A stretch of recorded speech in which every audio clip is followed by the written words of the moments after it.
네, 반갑습니다. 김영준 교수입니다. 네, 치과 마케팅론 오늘 온라인 이제 수업 계속 진행을 할 건데요. 원래는 이렇게까지 온라인 강의가 이제 길어질 거라고 예상을 못했습니다. 그래서 당분간은 다시 또 이 온라인 수업으로 또 이렇게 진행을 해야 되는 좀 슬픈 현실입니다. 자, 그래서 원래 이제 그 지난 시간에 교재에서 어떤 원장님하고 이 상담자 또 동일한 상담 뭐 이런 얘기 했었는데 이 책에 있는 내용을 조금 오늘 좀 디테일하게 다뤄보려고 해요. 그래서 이 그냥 제 얘기를 들으시면은 아마 또 안 떠오르는 이런 게 좀 많기 때문에 제가 별도의 교재 파일을 저희 학생분들에게 좀 공유를 하도록 하겠습니다. 자, 요약하면 이제 치과에서 단골 환자들이 왜 중요한지, 그래서 그 사람들을 어떻게 단골로 만드는지에 대한 거, 방법에 대한 것들 쭉 얘기를 할 거고, 그래서 이제 결론은 여러분들 마케팅이라고 하는 게 뭐죠? 치과가 잘 운영될 수 있게끔 하는 이 모든 활동을 마케팅이라고 합니다. 그래서 그게 잘 되려면 당연히 세 가지예요. 치과에서 이렇게 매출이 잘 나오기 위해서는 첫 번째, 새로운 환자가 많이 오는 방법이 있겠죠. 당연히 이제 손님이 많이 와야지 뭐가 이루어질 거니까. 그냥 두 번째, 그 손님이 한 번에 구매를 많이 하는 거예요. 어찌 보면 상담에 대한 동의율이 이렇게 좀 높아야지 이제 그런 부분에서 좀 혜택이 있을 것이고, 그 다음에 마지막으로 구매를 했던 고객이 재구매를 계속해서 하는 경우가 되겠습니다. 즉 단골 고객이라고 하는 건, 단골 환자라고 하는 건 다른 치과를 선택하지 않고 계속 우리 치과를 반복해서 이렇게 방문하는 경우인데, 일단 이 단골 환자분의 어떤 성향을 파악하는 것부터 되게 좀 중요하다고 하겠습니다. 이게 집에 혹시 동물 여러분들 키워보셨어요? 보면 이제 강아지 키워봤고, 저는 뭐 지금은 고양이를 3마리 정도, 정도는 아니죠, 3마리 그렇게 키우고 있습니다. 뭐 제가 키우는 건 아니고 저희 부모님들이 키우고 있는데, 뭐 개, 고양이, 좀 구간조, 거북이, 장수풍뎅이, 아무튼 뭐 희한한 거 많이 키워봤던 것 같아요. 달팽이도 키워봤고. 자, 그런데 특히 이제 우리가 반려동물 중에서 제일 좀 대중적으로 이렇게 나와 있는 게 이제 강아지하고 고양이죠, 그죠? 네. 이건 확실하게 이 매니아층이 이제 구분이 되는 것 같아요. 이제 강아지를 좋아하는 사람과 고양이를 좋아하는 사람. 근데 저는 이제 양쪽을 다 키워본 결과로 보면, 뭐 강아지도 여러 마리를 키워봤어요. 종류를 뭐 똥개부터 해가지고 뭐 품종 족보 있는 애들도 키워봤고, 고양이 같은 경우에도 꽤 많이 키워봤습니다. 정말 도둑고양이부터 해가지고 역시 또 품종이 있는 고양이까지 키워봤는데, 고양이를 키우는 사람들은 특이한 게, 이 고양이를 키우는 사람들끼리 커뮤니티에 가입해서 뭐라고 부르냐면은 집사라고 불러요. 집사. 그러니까 집사가 뭐냐면 그 집을 관리해주는 그런 사람이잖아요. 누구 집사님, 누구 집사님. 이유인 즉슨 고양이 같은 경우는 보통 상전 대우를 해줘야 되기 때문에 좀 그런 게 있고, 강아지 같은 경우에는 굉장히 사람을 좀 잘 따르죠, 그죠? 성향마다 다르지만 되게 주인 보면 좋아하고, 뭐 꼬리 흔들고 막 정신 못 차리고 막 그런 게 있는데, 고양이들은 그런 경우가 매우 드물어요. 없지는 않습니다. 제가 키워봤던 고양이 중에서도 주인들 되게 좋아해가지고 이렇게 무슨 뭐 책을 보거나 컴퓨터로 작업을 하거나 하면 물 위에 막 올라와가지고 막 자기 쓰다듬으라고 하고 그런 고양이도 있는데, 대부분 고양이들은 거의 사람을 뭐 무시한다라는 느낌까지도 들어요. 예전에는 이제 고양이들을 제 집에 오면은 놀아줘야 된다고 생각했는데 어느 순간 보면은 이 고양이가 나하고 놀아주고 있다라는 그런 느낌이 들 정도로 좀 차이가 심하더라고요. 뭐 이렇게 생각한다는 거죠. 강아지는 이 집 사람들은 먹이를 주고 사랑을 주고 기분 좋은 따뜻한 집도 제공해주고 귀여워해주고 잘 보살펴준다. 이 집 사람들은 까지는 똑같아요. 개하고 고양이하고. 내 주인임이 틀림없다라고 느끼고 고양이는 이 집 사람들의 내가 주인인가 보다라고 느낀다는 거죠. 참 재밌죠. 근데 사람들이 보면 이렇게 상전 모시는 뭐 재미로 뭐 고양이를 키우는 것 같기도 해요. 그 다음에 지능을 보자면 저는 고양이가 확실히 더 영리하다라고 느낍니다. 뭐 하는 행동들 보면은 뭐 정말 머리 회전도 빠르고 뭐 영상 유튜브 이런 데 찾아보면 그 변기를 이용하고 물까지 내리는 고양이가 있죠. 벨 누르는 고양이도 있고. 그래서 옛날부터 이 고양이를 우리는 뭐 영물이다 뭐 이렇게 할 정도로 되게 똑똑한 것 같아요. 그래서 제가 이 얘기를 왜 말씀드리냐면은 동물들이 이렇게 품종마다 성향이 좀 다르듯이 사람들, 그러니까 환자들도 성향이 되게 좀 다릅니다. 이 학교에서 제가 이렇게 보통 소개를 할 때 MBTI 분석을 하잖아요. MBTI 성향 분석. 근데 MBTI 같은 경우에 뭐 크게 에너지의 어떤 방향성, 그죠? 그 다음에 어떤 정보의 취득 방법, 그 다음에 판단의 어떤 방향성, 사고냐, 감성이냐, 그리고 행동 유형 이렇게 해서 총 2의 4승 16가지 이제 유형으로 이제 나누게 되는 거죠. 자, 그런데 이 MBTI 성향 중에서 2가지는 우리가 조금만 관찰하면 알 수가 있고요. 나머지 2가지는 좀 시간이 지나야 알 수 있어요. 그러니까 에너지의 방향성, 이 사람이 외향적이냐 내향적이냐 이 부분은 조금 지내보면 알 수 있습니다. 그러니까 외향적인 사람들은 뭐 진짜 보통 보면 말도 많고 자기 움직임이 주도적이고 그런 게 있죠. 내향성인 사람들은 되게 좀 조용해요. 그러니까 우리 학교에서도 우리 친구들이 보면 성향이 있잖아요. 외향성, 내향성. 그러니까 인사를 할 때도 그냥 굉장히 밝게 웃으면서 떠들면서 인사하는 친구들 있고 되게 그냥 조용히 이렇게 인사하는 학생들도 있잖아요. 뭐 성향의 차이니까. 그래서 이제 그렇게 이제 첫 번째 구분을 하고 두 번째는 정보의 취득 능력은 우리가 짧은 시간 관찰로 알 수가 없습니다. 이 사람이 오감에 의존하는지 그 직관에 의존하는지를 알 방법이 없겠죠, 그죠? 세 번째인 판단 기준이 사고 중심의 판단을 하느냐, 혹은 이제 감성에 움직이느냐, 또 이런 부분은 조금 대화를 해보면 알 수가 있어요. 그리고 이제 마지막으로 행동 유형은 역시 행동을 봐야지만 알 수 있기 때문에 우리가 바로 알 수 없어요. 그래서 우리가 16가지 MBTI를 기준으로 했을 때 이거는 단순한 어떤 방법을 알려드리는 겁니다. 에너지의 방향과 판단, 그렇게 해서 크게 4가지로 빨리 분류를 할 수 있어요. ET냐, IT냐, EF냐, IF냐. 그래서 ET라고 하는 거는 외향적이면서도 사고 중심적인 사람입니다. IT는 내향적인데 말수는 적은데 되게 논리적이고 이런 사람들. 그 다음에 이제 반대로 되게 감성적인데 특히 외향적이냐 내향적이냐 뭐 이런 4가지로 크게 분류를 하게 됩니다. 한번 보세요. 여러분들도 내 성향은 어떨까? 좀 외향적인지 내향적인지, 그 다음에 내가 사고를 할 때 어떤 머리 중심인지 가슴 중심인지 이런 것들을 알 수 있을 거예요. 자, 그럼 먼저 우리가 이걸 왜 파악을 하냐면 환자분들마다 이런 성향이 다르기 때문에 그 성향에 맞는 응대를 하기 위해서예요.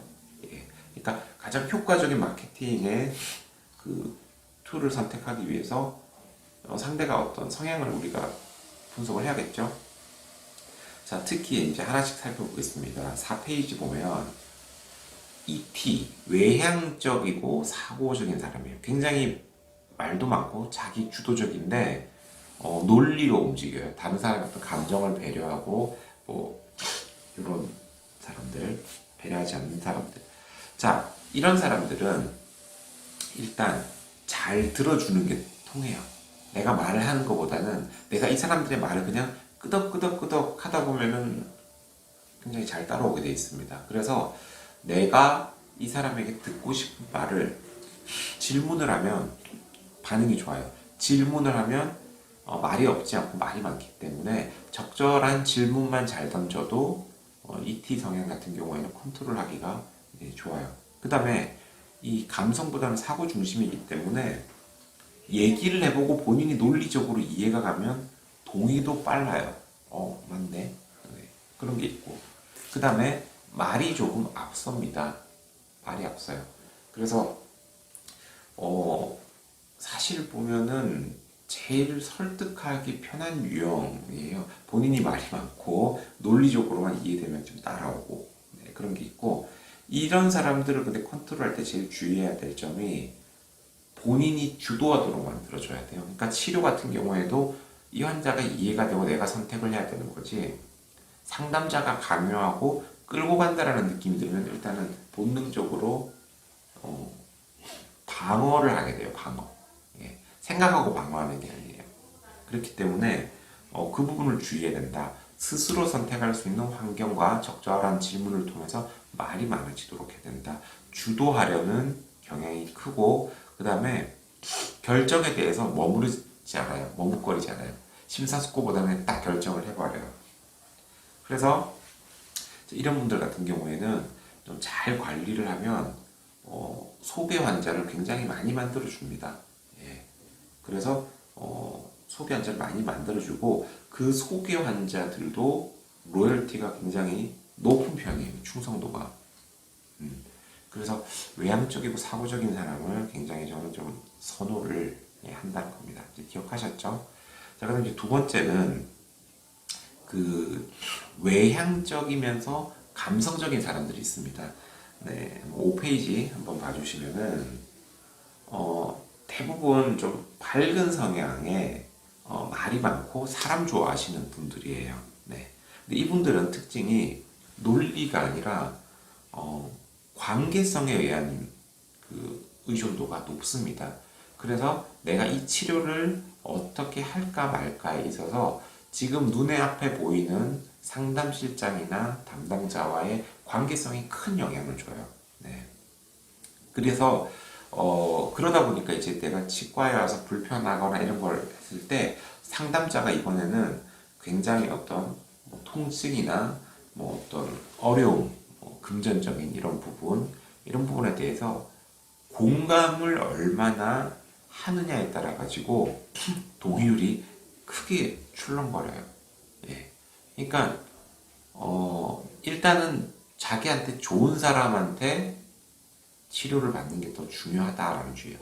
제가 앞서 말씀드린 그 ET 성향 같은 경우에는 뭐 극단적일 경우에는 나하고 친하지 않더라도 좋은 진료라는 것만 확인되면 치료를 선뜻 시작하실 수 있는 분이죠. 그 다음에 비용도 오히려 좀 더 깔끔해요. ET 같은 경우에는. 반면 EF 같은 경우에는 비용에 대해서 대놓고 좀 깎아달라고 합니다.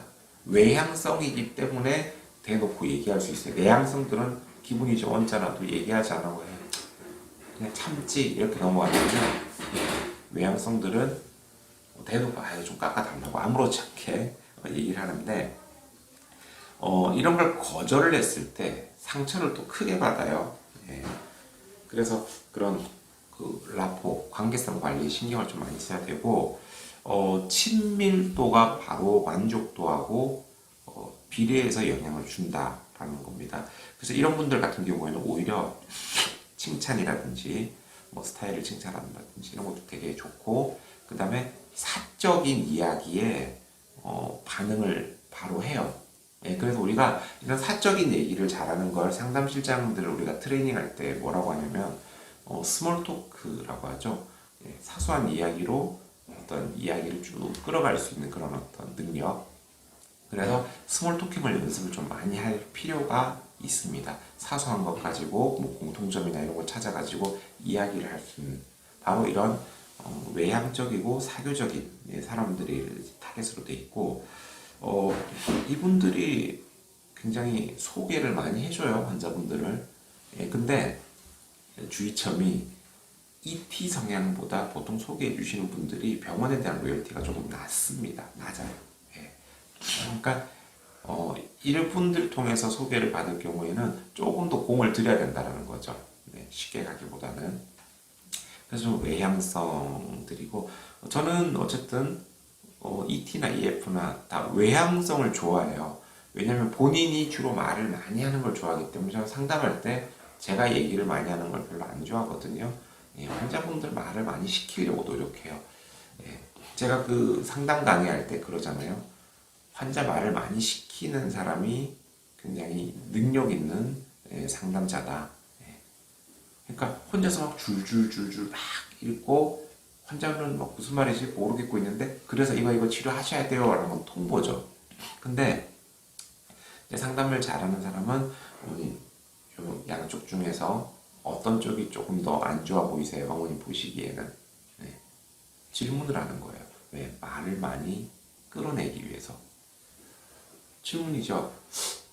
잇몸이 많이 부어 계신 도대체 양치질 같은 거 하실 때 피가 좀 나지 않으세요? 그 스토리를 줄줄 듣는 거예요. 아이고 많이 놀라셨겠어요. 특히 컨디션 안 좋으시면 좀 이렇죠. 자, 여러분들 쪽집게 점집 가면은 몇 가지 맞추면 그때부터 그 사람 말 다 믿게 되죠. 치과는 생각보다 간단해요. 실제로 이게 나이가 젊은데 치주가 되게 안 좋으신 분들은 거의 대부분 보면 유전적 영향이 크단 말이죠. 그래서 그냥 그런 분들한테 혹시 부모님들 중에서 이렇게 치아가 되게 안 좋으신 분이 두 분 중에 한 분이라도 있지 않으세요? 라면 거의 다 맞아요. 쪽집게 똑같은 거지. 잇몸 부어 있는 거 보고 양치질 하실 때 피 좀 많이 나시지 않으세요? 그 사람들은 그런 걸 보고 신뢰도가 더 높아진다는 거죠. 그래서 이제 그 ET, EF 성향의 환자들을 이제 좋아하는데, 개인적으로 굉장히 까다로운 사람들이 있습니다. 바로 IT예요. 제 성향이 좀 IT 성향입니다. 저 같으면 안 좋으면 별로 안 좋을 것 같아요. 뭐냐면 많이 들어요. 그리고 혼자 생각을 해요. 그러니까 정보를 주면 듣고 판단하고 관계성에 흔들리지 않는다라는 거죠. 이런 사람들 IT들은 뭐냐면은 결정이 좀 신중해요. 자기가 확신을 가지기 전까지 남의 의견에 그렇게 쉽게 휘둘리지 않습니다. 그리고 이 자아가 강하고요. 굉장히 논리적이에요. 그래서 말 실수를 했을 경우에 그 논리성의 모순점을 찾아내서 물고 늘어지는 그런 부분에서 굉장히 피곤한 사람들이라고 볼 수 있겠죠. 그리고 한번 모순점이 나한테 발견되기 시작하면은 더 이상 정보 파악이 힘들어요, 이 사람들. 왜? 신뢰를 안 하기 때문에. 그래서 조용한데 머리, 사고로 이렇게 생각하는 사람들을 우리가 IT 성향이라고 정의를 내리겠습니다. 정보 파악이 어렵고 모순점이 발견됐을 경우에는 바로 이제 신뢰를 잃게 된다라는 거. 그 다음에 이런 사람들에 대해서 또 장점도 있습니다. 관계성을 형성하는 게 매우 어려워요. 하지만 어쨌든 이런 사람들하고 한번 관계성을 형성하면요 굉장한 신뢰 관계가 돼요. 특별히 라포적인 관리를 안 해줘도 한번 만들어 놓고 관계성까지 된다라고 하면 이 신뢰 관계가 높고 소개 고객들 중에 로열티가 제일 높아요. 그러니까 굉장히 내향적이고 논리적인 사람이 소개를 했을 경우에는 거의 뭐 하겠다고 마음 먹고 오는 사람들만 보내준다라는 거죠. 그러니까 제가 예전에 겪었던 환자분들 중에 되게 좀 깐깐한 어머님이 계셨어요. 뭐 교정치료 이렇게 하시는데 근데 너무 깐깐하시고 제한테 이렇게 상처가 될 만한 말도 막 툭툭 던지는 거예요. 물론 저는 상처를 받지 않았지만 딱 이런 거죠. 대놓고 교정은 그래도 한 서너 번 정도는 상담 받아봐야 되는 거 아니에요? 딱 이렇게 대놓고 소심한 상담 필장들은 상처를 받겠죠. 근데 저 같은 경우에는 오히려 그런 경우에는 성향을 빨리 딱 파악했기 때문에 오히려 칭찬을 해드렸어요. 아, 어머님 되게 현명하시네요. 맞아요. 교정은 최소한 서너 군데 정도는 다녀보셔야지 좋은 데를 선택하실 수 있다고 오히려 그 상황에서 당당하게 네, 당신 말이 옳다. 네, 논리적인 사람이기 때문에 그 논리를 보호를 해주면서 이제 신뢰를 쌓으려고 가는 거죠. 관계성보다는 논리로 설득을 해야 되니까. 자, 그러다가 그 환자분이 몇 군데를 둘러보고 결국 저희 병원에 오셨어요. 예, 여기서 할게요. 뭐 좋은 것 같아요. 라고. 그래서 결국은 이제 그 자녀분들이 여러 번 설명을 했었는데 다 교정을 한 거예요. 왜냐면 다들 치아도 어때요? 엄마 아빠 닮아서 나고 하니까 다 교정을 해야겠죠. 근데 이제 어떤 일이 벌어지냐면은 이 깐깐하고 내향적이면서도 논리적인 엄마가 여기 치과에서 교정을 했다더라, 선택했다더라 라는 소문이 돌기 시작한 거예요. 그러니까 이제 주변 사람들은 아, 이거 누구 엄마가 거기서 했대. 그러면 볼 필요도 없어. 해가지고 그냥 뭐 환자가 오는 거예요. 그러니까 소개를 직접 안 해도 그분한테 얘기나 소문을 듣고 오는 손님 환자들은 로열티가 굉장히 높다라는 거죠. 그래서 저도 이제 치과 원장님들 중에 굉장히 좀 깐깐하신 분들이 있거든요. 예. 그래서 그런 분들이 어떤 구매하는 재료라든지 그런 분들이 채용했던 직원 하면은 사실 또 볼 필요도 없어요. 예. 누구 원장님이랑 몇 년 일하셨다고요? 볼 필요도 없다. 뭐 이런 거죠. 그리고 이 IT 성향들은 제가 공략법을 좀 알려드리자면은 말수가 적고 주로 좀 많이 들으려고 하는데 이 사람들이 말을 많이 하는 타이밍이 있어요. 그게 뭐냐면 그 사람의 전문 분야나 관심 분야에 대한 화두를 꺼내면 말이 많아집니다. 그리고 관계성도 좋아지기 시작해요. 예. 그래서 그 사람의 관심 분야, 전문 분야를 파악하는 게 굉장히 좀 좋고 논리적 합의가 이루어지면은 치료를 시작한다는 겁니다. 컴플레인도 굉장히 조용하게 매너 있게 거는데 이런 분들이 대신에 부담스러워요. 틀린 말을 안 하기 때문에 굉장히 좀 이런 분이 컴플레인 갔을 때는 저도 긴장을 크게 합니다. 오히려 외향적이고 외향적인 분들은 충분히 받아주면은 돼요. 감정이든 논리든. 근데 이 IT 성향은 딱딱딱 얘기를 하면 우리가 할 말이 없어. 정말 인정하는 게 제일 빠른 거겠죠. 자, 그 다음에 이제 마지막으로 IF 성향이 있습니다. 내향적이면서도 가슴에 움직이는, 그러니까 어떤 감성적인 사람이에요. 말수가 적고 감성적인 사람. 주변에 이런 사람들의 특징을 보면 친구가 적어요. 친구가 적은데 그 적은 친구가 관계성을 굉장히 깊게 사귀는 경향이 있는 주변의 친구들 있죠. IF 성향이에요. 자, 일단 제일 주의해야 될 게 이 IF 성향은 관계성이 다져지지 않는 상황에서는 대화 자체를 되게 불편해해요. 예. 그렇기 때문에 말수가 적고 이제 주로 듣는데 이 사람의 어떤 듣는 페이스에 내가 말려가기 시작하면 곤란해집니다. 제가 아까 상담할 때 말수를 적게 할수록 좋은 상담 결과가 나온다고 했잖아요. 근데 이 사람은 반응이 없다 보니까 내가 자꾸 말이 많아지게 되는 거죠. 내가 금지했던 상담의 원칙이 무너질 수 있다는 겁니다. 그래서 이 듣는 위주의 페이스에 말리면은 상당히 곤란해진다라는 거를 염두를 하세요. 그래서 어떤 경우에는 너무 반응이 없고 그래서 내가 질문하는 것도 되게 애를 먹는 경우가 있어요. 질문하는 것조차 좀 어려움이 많고 확실한 팩트에 대해서 적절한 위로와 공감을 섞어가면서 질문이 아니라 표현을 해야 된다는 점이 너무나 어려워요. 그러니까 내가 어떤 팩트를 얘기할 때 그냥 쭉 설명을 하는 게 아니에요.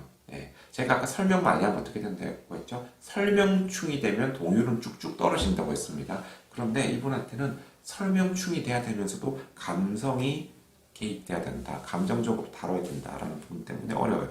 개인적으로는 이런 IF 성향의 환자를 저는 굉장히 부담스러워합니다. 힘들어요. 네. 그리고 또 놀라운 게 반응이 적다고 해서 이 사람이 관심이 없는 게 아니에요. 표현을 안 할 뿐이죠.